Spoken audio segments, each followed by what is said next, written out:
බනහන් නැති වුණොත් මිනිස්සුන්ට ජීවිතේ යථාර්ථය අමතක වෙනවා. ජීවිතය කියන එක નિසරුයි කියලා මිනිස්සුන්ට මතක් වෙන්නේ නැහැ. මතක් වෙන්නේ නැති වුණාම මිනිස්සු මේ නිස්සාර අන්තිමට වැළලෙන්න වෙන කනත්තට යන්න වෙන පරාද වෙන ස්කන්ධ ටිකක් දරාගෙන මේ ස්කන්ධ වලට යට වෙලා මේක තමයි මට ලැබිච්ච ලොකුම මේව කියලා පුඩිමක් වගේ හිතාගෙන ඒකට ආදරය කර කර ජීවත් වෙනවා. අපි කියන්නේ මේකට ආදරය කරන්න ලෑස්ති වෙන්න එපා. මේක નિසරුයි. ඒ තමයි බන. මේක නිත්‍ය නෑ. මේක දවසක අනිත්‍ය වෙලා වැළලෙන්න වෙනවාමයි කනත්තක. දවසක මේක ගිනි ගොඩකට දාලා ගිනි තියන්න වෙනවාමයි. මේ කය පස්සේ දුවන එක සාරවත් නම් අපි මහාන වෙන්නේ නෑ. සිද්ධාර්ථ කුමාරයා රම්මේ සුබ මාලිගා අතෑරලා දාලා ගිහිල්ලා මහාන වෙන්නේ නෑ. පුතු රාහුලව මහාන කරන්නේ නෑ. බිරිඳ ගිහි කාලේ යශෝදරාව මහාන කරන්නේ නෑ. අම්මා ප්‍රජාපතිව මහාන කරන්නේ නෑ. සුද්ධෝදන රජතුමාව නිවන් දක්කන්නේ නෑ. ඔය ජීවිතේ වැඩක් නෑ. අහගන්න. ඉගෙන ගත්තේ බණ පොතෙන් නෙමෙයි. බණ පොතෙන් ඉගෙන ගත්ත අයත් ඇති. අපි ඉගෙන ගත්තේ මේ ජීවිතේ වැඩක් නැහැ කියලා බණ පොතෙන් නෙමෙයි. මේ ජීවිතේ වැඩක් නැහැ කියන එක මම ඉගෙන ගත්තේ. මගේ තාත්තගේ මිනිහ වලදාපු සොහොනේ මාසයක් ගත කරලා. තාත්තගේ සොහොනේ තිබ්බ පස් ටික අතගගා ඉඳලා තමයි ජීවිතේ යථාර්ථය අන්තිමට වැළලෙන්න වෙනවා කියන එක තේරුම් ගත්තේ. පින්වතුලා ගිහිල්ලා බලන්න. කෙලවර තියෙන කනත් අද නොකියුවා කියලා හිතන්න එපා. තෝය තමන්ට තුරුළු වෙලා ඉන්න පුත්තු තමන්ව ආදරෙන් බලා ගන්නවා කියලා පොරොන්දු වෙලා ඉන්න මහත්තුරු ඔය කවුරුත් නැහැ පින්වතුනි. තමන්ට පිළිකාවක් හැදිලා ඒ පිළිකා වේදනාව තමන්ට දරා ගන්න වෙන දවසට මේ මිනිස්සු ලෙඩා බලන්න එන වෙලාවට විතරයි ඇතුළට එන්නේ. ලෙඩේ දුක විඳ ගන්න ඕනේ තමන්. වකුගඩුවක් නරක් වෙච්ච දවසට අදාළ පීඩාව විඳ ගන්න වෙන්නේ තමන්ට. අක්මාව නරක් වෙච්ච දවසට තමන්ට තමන් හිසට තම අතමය සෙවණැල්ල. අනුන් බලා සිටියොත් වෙයි වෙනසිල්ල. පොත්තා මත්ති දනං මට පුත්තු ඉන්නවා මට ධනෙ ඉති බාලෝ විහඤ්ඤති. බාලය තමයි එහෙම හිතන්නේ. කවුරුත් නැහැ. කවුරුත් නැහැ.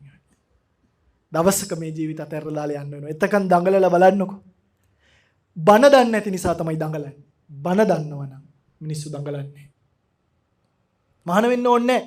බන දන්නවනම් මිනිස්සු දඟලන්නේ. බන ඇහිලානේ. මිනිහෙක් මැරිච්ච ගමන් අඬන්න විතරයි දන්නේ. ජීවිතයත් මේක හත්වලාම මේක අඬන්න දෙයක්ද? කවුද හද එහෙම පිංගුතුලයි මලගවල් වෙනවනේ මේ ගමේ. කොයි මලගෙදරද ප්‍රඥාවෙන් ඔගොල්ලෝ අහලා තේර බෝධිසත්ව කතාව. තමන්ගේ පුතා මැරුණාට පස්සේ අඬන්නේ නැතුව ඔක්කොම මේ මැටිච්ච මේ මොකද බිඳිච්ච කලයක් මේ සර්පයා අතහැරලා දාලා ගිය හැවක් වගේ මොකටද මේවට අඬන්නේ? අහලා තියෙනද ඒ කතාව? අර තාත්තයි පුතයි ගොවිතැන් කරන්න ගිහිල්ලා පුතාව සර්පෙක් කාලා තාත්තයි අම්මයි බිරිඳයි ඔක්කොම එකතු වෙලා පුච්චද්දි සක්‍ර දේවේන්ද්‍ර ඇවිල්ලා අහනවා ඇයි අඬන්නේ නැත්තේ? මොකටද අඬන්නේ මැරිච්ච මිනිස්සුන්ට? ඔන්න අපේ ධර්මය. බුදුරන් වහන්සේ අහනවා ආනන්ද ස්වාමීන් වහන්සේ අඬනකොට ඇයි ආනන්ද අඬන්නේ? ජීවිතේ අනිත්‍යයි කියලා නෙමෙයිද මං කිව්වේ? ඇයි ආනන්ද අඬන්නේ? වක්කලි බලන් ඉන්නකොට බුදුහාමුදුරු කියන මොනවාද වක්කලි බලන් ඉන්නේ? මේ කය දිහා කුණු වෙලා බිඳිලා යන අනිත්‍ය වෙන කය දිහා මොනවාද බලන් ඉන්නේ? ගිහිල්ලා භාවනා කරනවා. වක්කලිට කිව්වේ ඒක. අනිච්චාවත සංඛාරා කියලා කිව්වේ මේ සංස්කාර ධර්ම ඒකාන්තෙන් නැති වෙන සුළුයි. අස්සකෝ ලෝකෝ සබ්බං පහය ගමනියන් කියලා කිව්වේ අපිට මේ දේවල් දවසක දාලා යන්න වෙනවාමයි. සබ්බං පහය ගමනියන් ගෙදර ගිහලා ලියා ගන්න. දාලා යන්න වෙනවාමයි. ස්ථිර නැහැ. වය ධම්මා සංඛාරා කිව්වේ මේ සංස්කාර ධර්මිය නැසෙන සුළුයි. සබ්බේ සංඛාර අනිච්චා කියලා කිව්වේ මේ ස්ථිර දේවල් කිසිම දෙයක් නෑ මේ ලෝකේ කියන එක. ඕව දන්නේ නැතුව මිනිස්සු මේ ජීවිතේ පස්සේ දුවන දෙවිල්ල බලන්න. ඉසපිකනි බනහන්.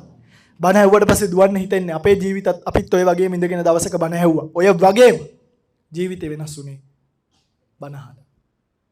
නම මට හිතයිෂි ඥාති හිත මිත්‍රාදී කවුරු හරි කෙනෙක් ඉන්නවනේ හාමුදුරනේ මට එක උපදේශයක් දෙන්න කියලා ඔයගොල්ලෝ මගෙන් ඉල්ලුවා. එක උපදේශයක්. ඒ දෙන එක උපදේශය තමයි පින්වත්නි බනහන්. බනහන්.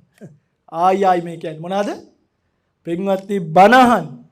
බන වලින් මිනිස්සුන්ගේ ජීවිතය වෙනස් වෙනවා. තමන් මැරෙනකොට තමන්ට මේක දාලා යන්න පුළුවන් හයිය හැදෙනවා බන ඇහුවා. තමන්ගේ මහත්තයා නෝන දරුවෝ මැරිලා මිනි පෙට්ටි ගෙදරට ආවහම අඬන්නේ නැතුව මේ මැරිච්ච මිනිස්සු වලලන්න ඕනේ. තමන්ගේ අතින් පෙට්ටිය වහලා ලොක් එක දාලා කරේ තියාගෙන ගිහලා වලලලා එන්න හයිය ලැබෙනවා මිනිස්සුන්ට බන ඇහුවා. ලාභ ලැබෙනකොට මත් වෙන්නේ නැති මිනිස්සු කොට්ටාසයක් බිහි වෙනවා බන ඇහුවාම ජීවිතය අස්ථිරයි. ලැබෙන දේවල් ස්ථිර නැහැ පරිභෝග කරලා දාලා යන්න ඕනේ කියලා. ඉඩම් මොප්පු අරවා මේවා බදාගෙන ධනීය වස්තු බදාගෙන ඉන්න කුණු ලෝභකමේ ජීවත් වෙන ප්‍රේතයන් වගේ මිනිස්සු නැති වෙනවා බන ඇහුවා. නැතිවීම බලදී හඬාගෙන වැටෙන්නේ නැති මිනිස්සු බිහි වෙනවා බණ ඇහුවා. බණ